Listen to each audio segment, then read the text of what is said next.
welcome back. My name is Lexi Jong, and here I like to talk about luxury beauty. And today we have another episode of Makeup Mondays, and we're also going to be talking about Project Pan. So if you're interested in that, make sure you stay tuned until the end. And for this week's episode of Makeup Mondays, we are going to be comparing velvet lipsticks. Our question today comes from Lisa M and Fleur. Both of them have requested a comparison of the new Dior Velvet formula along with some other velvet lipsticks. So we're going to be doing a comparison with the new Dior Velvet lipstick, and we're going to be keeping it to reds because that's trying to keep things as similar as possible so you can truly see the differences. So we're going to be comparing the Dior with the Lisa Eldridge Velvet Ribbon, which is what is currently on my lips, as well as the Givenchy Le Rouge Deep Velvet in number 36 L'Interdit. So in addition to this comparison, we're also going to briefly touch on what is different between a matte lipstick and a velvet lipstick, and basically how can you tell the difference between the two. So let's go ahead and start off with some swatches. First up, we have the new Rouge Dior lipstick line from Dior, and we're looking at the 999 lipstick in the velvet finish. So you can see that you can get this kind of more of a sheer first layer, and then this is built up at the end. And one thing I'd like to show you here is the appearance of the product in the tube. You can see that the exterior of the lipstick really has more of that velvet appearance to it. Next up, we have the Givenchy Le Rouge Deep Velvet lipstick, and this is number 36 L'Interdit, and you can see it comes with this nice red velvet case. These, they do sell cases separately, so you can purchase a different one if for some reason you don't like it. But this is number 36. Please notice that this one does not have a velvet appearance on the outside. And if you see some remainder of swatches here, I swatched these just a minute ago and just decided to re-record it. So you can see a little bit of residue left, but I am keeping the colors in the same spots. So this is number 36, L'Interdit. And although it does not have the velvet exterior to the bullet, you can see that when you actually put it on, you have a much more velvety appearance. And this is definitely going to be more opaque than the Dior. And then we have the Lisa Eldridge Velvet Ribbon. And this is, I believe it's the first velvet formula lipstick. It's definitely the first one I had, but you can see that the exterior here again is velvety. Now the product is a little bit on the softer side, so you really don't want to, twist this up too high while applying it, because I have had broken bullets that way. So just something to know. Now, as you can see with opacity, the Givenchy is definitely going to be the most opaque. It's the most pigmented in one swipe. And then we have the Lisa Eldridge. You can see there's a touch of sheerness there, but it's going to be a lot more opaque still than the Dior as well. So the Dior you can put on more lightly than the others. So really that's going to be a personal preference. Let's move on to lip swatches, and then we'll come back and discuss the different formulas. The Dior lipstick in the new Rouge Dior line. This is number 999 Velvet. 999 is Dior's signature shade, and they have it in all of their lip product formulas.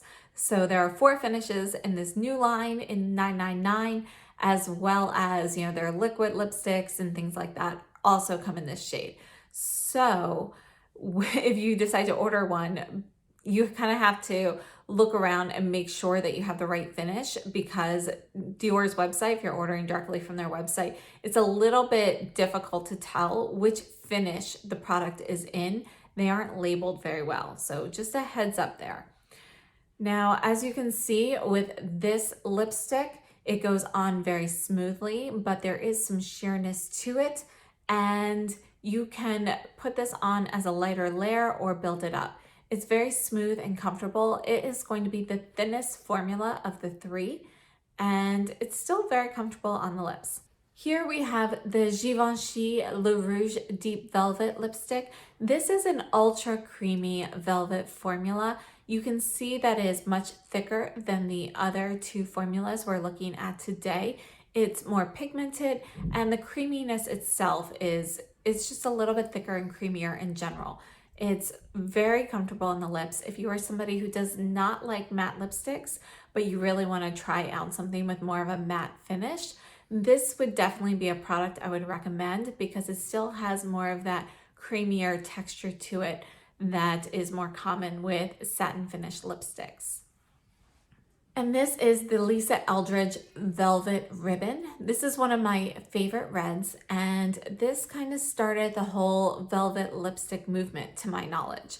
And you can see that it is very creamy looking on the lips, and its texture is in between the two that we've already looked at. So it's in between the Dior and the Givenchy, but it's a little bit closer to the Givenchy. So you've got a little bit more opacity than the Dior and a little bit of a thicker, creamier product on the lips as well. Let's start off by discussing the differences between a matte lipstick and a velvet lipstick. Now, traditionally, matte lipsticks were really dry on the lips. They had a very powdery finish to them, but one of the biggest benefits is that they last very long. They're a very long wearing formula. However, they were very drying. Nowadays, matte lipsticks have improved greatly. They are not nearly as drying on the lips as they were at one point in time. However, many of them are still drying. So you are still going to find drying matte lipstick formulas. And in general, matte lipsticks are more drying on the lips than their satin counterparts. Now, one of the reasons for that is because matte formulas use powder products essentially inside. So they have like these powder components that help promote the longevity of the lipstick. It helps them last longer on the lips, and it also gives that matte finish to it. And that's why when you wear a matte lipstick, most of the time you'll notice kind of like a powdery finish on the lips. And for some people that's very pleasant, and for others it's uncomfortable.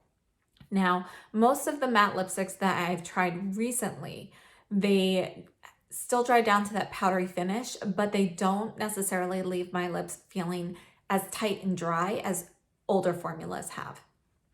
So I am starting to like matte lipsticks more now than I did in the past. However, they're still not as comfortable as a velvet formula or a satin formula for me.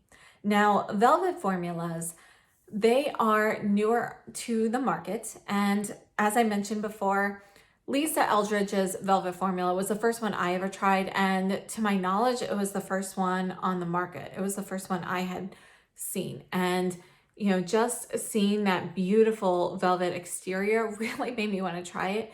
And then you put it on the lips, and again, your lips look like they are coated in velvet.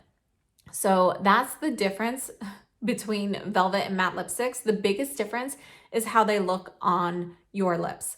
So you can see that these actually look a little bit more plush, and they're a little bit creamier in texture, and yet they're very long wearing. So velvet lipsticks are essentially a creamy matte, but there's a little bit of like a lustrous look to them that makes them not a dry looking matte on the lips and gives them that velvet finish.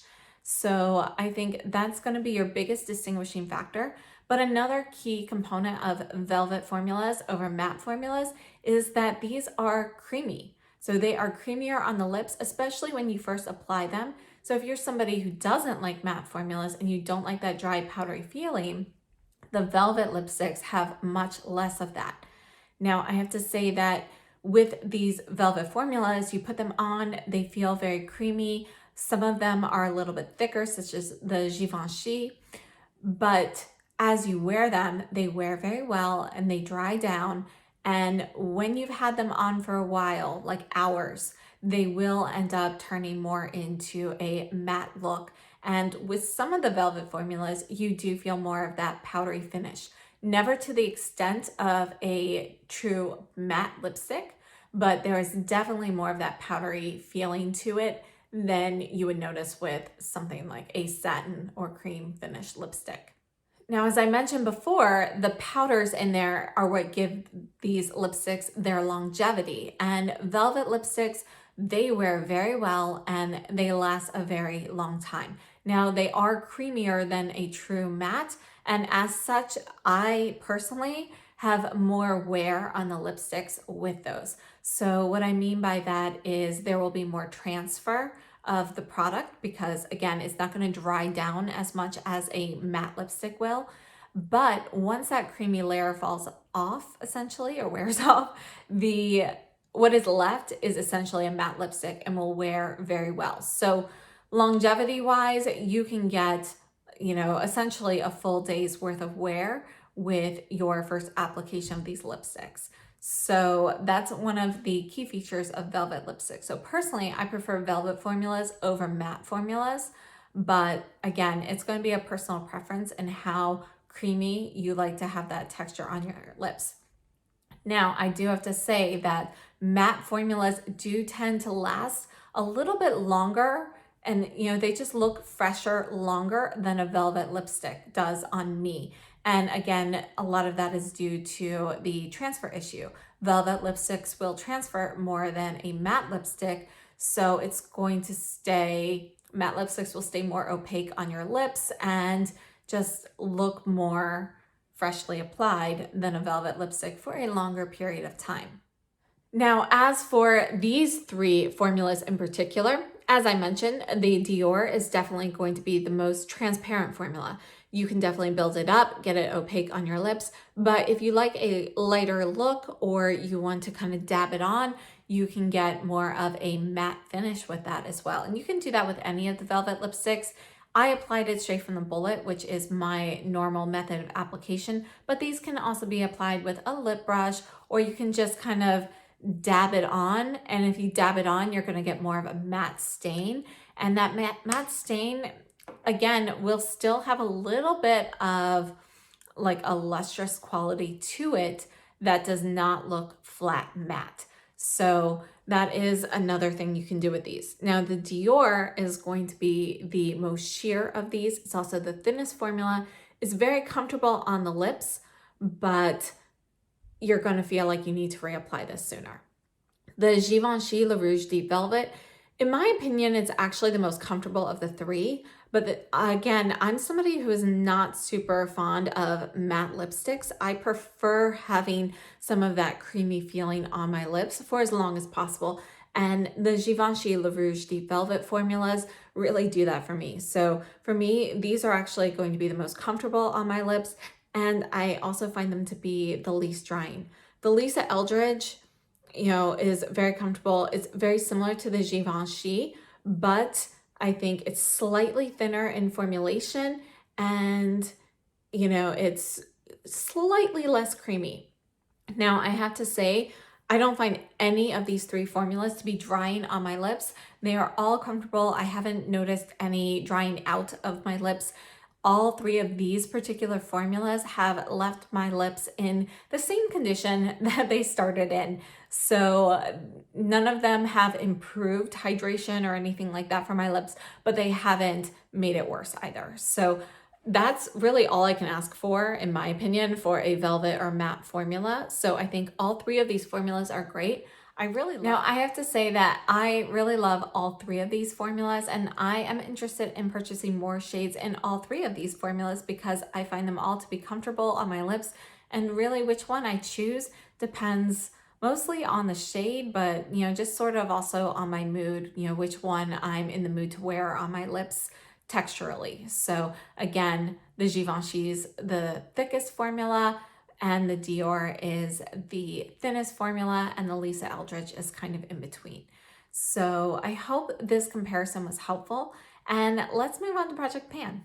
Now I have to say I was inspired to try out a Project Pan because I watched Allison Chase and Mel Thompson. They have both done these, or rather, Allie has done the Project Pan in the past, and Mel Thompson just put out a video now with her new goals for Project Pan. And it really kind of inspired me to try it myself, because I would really like to use up my products or at least make a dent in them. So I have to say, with all of the products that I am always testing and so forth, I don't expect to be able to hit pan on all of the items that I'm selecting here today. Now, I did put some polls up on Instagram, on my Instagram stories, and you guys helped me select some of the things I'll be using. Now, because I will be testing so many things, I'm not trying to necessarily use these products every single day, but whenever I'm not testing something, I am going to try my best to use them. And we'll revisit these as I've used them for a while. Perhaps I'll get bored and want to change certain things out and so forth. But my goal is to use up certain products, such as like base products and so forth, but more so for like eyeshadow and things, to make a dent. So we will see how it goes. Let's discuss my products, and I would love it if you would join with me on this. So if you're interested, please leave what you would like to, try to pan this year down below, and we can have regular check-ins and so forth if you guys are interested. So let's go ahead and get started. Now, for primers, I don't really need to select one for Project Pan. I am alternating between the Surratt Perfectionist primer and the Victoria Beckham primer right now, which I haven't reviewed yet. I'm trying to use it a little bit longer first, but depending on my skin that day, I'll be using one of the two of those, and I know I will end up using both of those up. So they're not really going to be in the pan category. For foundation, I was all set to go with my favorite, the Cojindo Moisture Foundation in 012. But then I was going through everything I have, and I realized I really want to use this up. This is the Clé de Peau Radiant Cream to Powder Foundation. I have shade I-10, and I love this foundation, but they don't make it anymore, and this compact takes up a lot of space.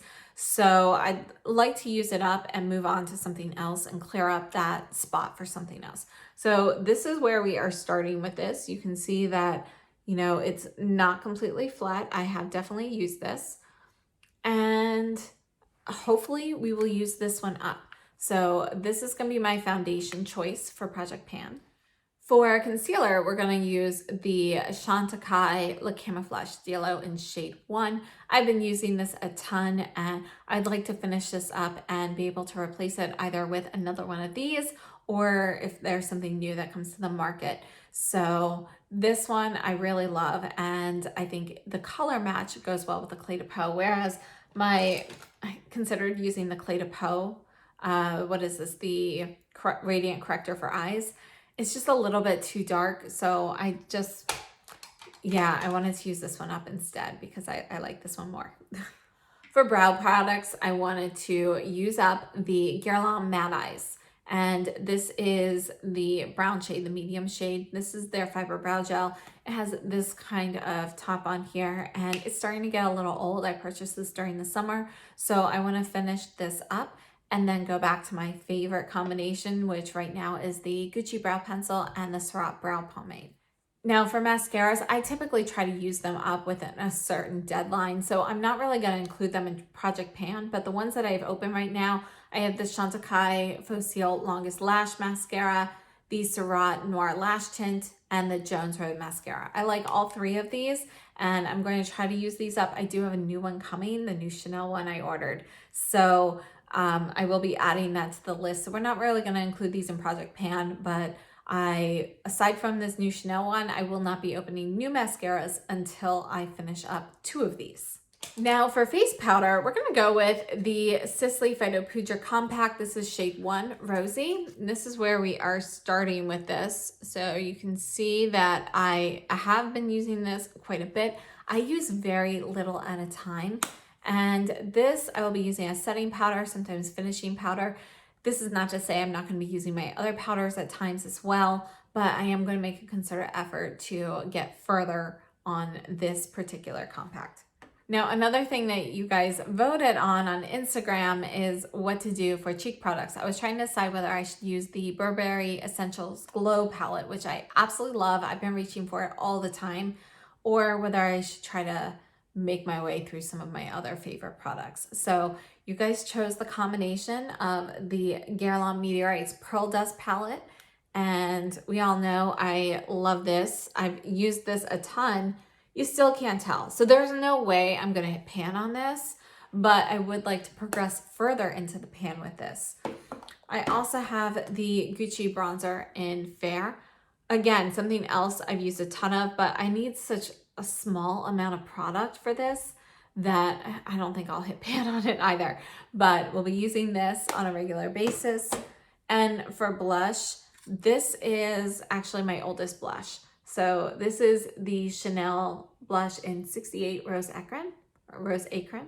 Not sure exactly which one's correct, but it technically has an 18-month shelf life. This is way past this. Again, this is the oldest blush that I still have. I don't remember when I purchased it, but it was a very long time ago. And you can see that it's, you know, the bubble has been flattened. I've definitely used this a ton, but again, I use very little product at a time. So I don't expect to hit pan on this, but I hope that I use this a lot throughout this year and it becomes a concave circle at least. So we will see, but these are going to be my cheek products. And then for eyeshadow, this was a really hard decision. And again, you guys voted on these. I ended up going with the majority. In the beginning, when everybody was voting, everybody picked something different. I had absolutely no consensus. But by the end, finally, we had a consensus for the Dior palette in Soft Cashmere. And one of the reasons that I chose this as, you know, one of the options was because not only does it technically have a short shelf life of 6 months, but it's neutral, easy to wear, and I can mix this with other palettes very easily while still being able to use some of these shades. So this is going to be there, and I decided to pick a cream option as well, and that is the Tom Ford Fleur Neige. So this is from the 2019 holiday. You can see how much I've used this now, and you can't really tell with the powder, but I have definitely used this a ton. This is one of my favorite cream eyeshadow products, and I would hate for this to go bad before I used it more. So these two eyeshadow products are going to be my Project Pan, and we'll see how those go. Now, lip products, I really thought about it, but I'm really pretty good about rotating through all of my lipsticks and using them pretty equally. So I decided not to include a lipstick, but I do want to use up one of my favorite glosses. This is the Sisley Phyto gloss in number 7, Venus. It's a nude shade, and I absolutely love this. And I want to repurchase a new one when it's gone because I love it that much. But I feel like I've used this one a lot, so this is definitely one that I'd like to finish off and replace in the future. So those are my selections for Project Pan. I would love if you would join in with me. And again, if you are interested, please leave the products that you would like to try to pan this year down below. And this is my first time doing this. I do try to use up, like I'm very good about using up skincare products and so forth, but makeup products, I'm really bad at hitting pan on or using up.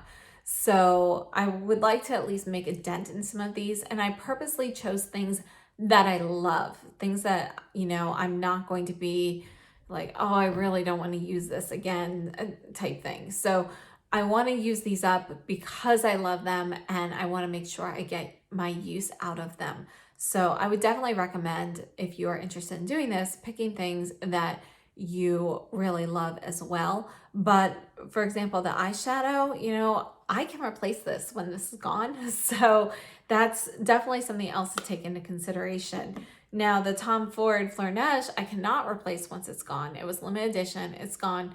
So I wouldn't normally include this except for the fact that it's getting older and I do want to make sure I use it up before it goes bad. So those are kind of the two things that I looked at when I was selecting my categories.